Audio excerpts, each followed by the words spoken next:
4:30 নাগাদই পাওয়া গেছে। মানে 2-3 জন এখানে দাঁড়িয়ে ছিল, বলিনি ভদ্রলোক দেখেছে।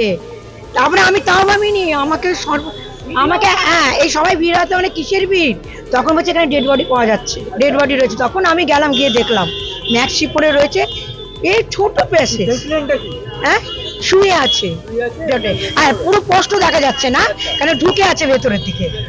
তারপরে আস্তে আস্তে সব ভিড় হলো, পুলিশ আসলে আসলো, তারপরে মাটি করা হ্যাঁ হ্যাঁ আমার মরেছে খুব সময়। কেন হচ্ছে যে দড়ি বাঁধা আছে, মুখের মধ্যে আলু ঢোকানো আছে বলছে সবাই। এটা সপ্তাহখানেক আগেই কাজ হয়েছিল, কাজ হওয়ার পর এটাকে যতদূর সম্ভব আমাদের নলেজে আছে ঢাকা দিয়ে রয়েছে। কালকেও যখন আমি এখান থেকে পাস করেছি, সামান্য আজকে যে গর্তটা দেখা গেছে সেটা কালকেও ছিল।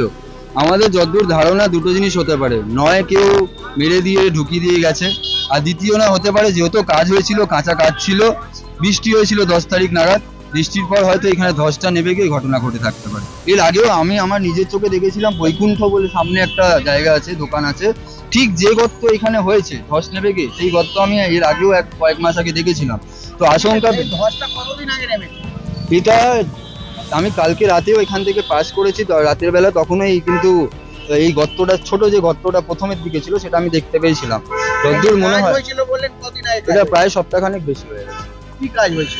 এটা এর পাইপলাইনের কাজ হচ্ছে। মানুষ সন্দেহ করে, তারপর প্রশাসনকে জানানো হয়, প্রশাসন তারপর মেডিকেল ডিপার্টমেন্টে যারা আছে বডি উদ্ধার করে তাদের জানিয়েছে, তারপর এখান থেকে বডি উদ্ধার করে। দেখলাম একজন মধ্যবয়স্ক মহিলা, মানে দেখে মনে হচ্ছে 40 থেকে 50-এর মধ্যে হবেন। তার নিম্নাঙ্গে কোনো কিছু ড্রেস ছিল না, তার উপরের দিকে একটা নাইটি বা গেঞ্জি টাইপ কিছু দেখতে পেলাম, এবং পুরো বডিটা পৌঁছে গেছে, মানে পুড়িয়ে দিলে স্কিনের যে অবস্থা হয় অনেকটা ওরকম মনে হচ্ছিল। তো দেখে যা মনে হলো হয়তো এটা 2-3 দিন বা তার বেশি দিন হয়তো ওখানে পড়েছিল বলেই হতে পারে। ডিকম্পোজড হয়ে গেছে।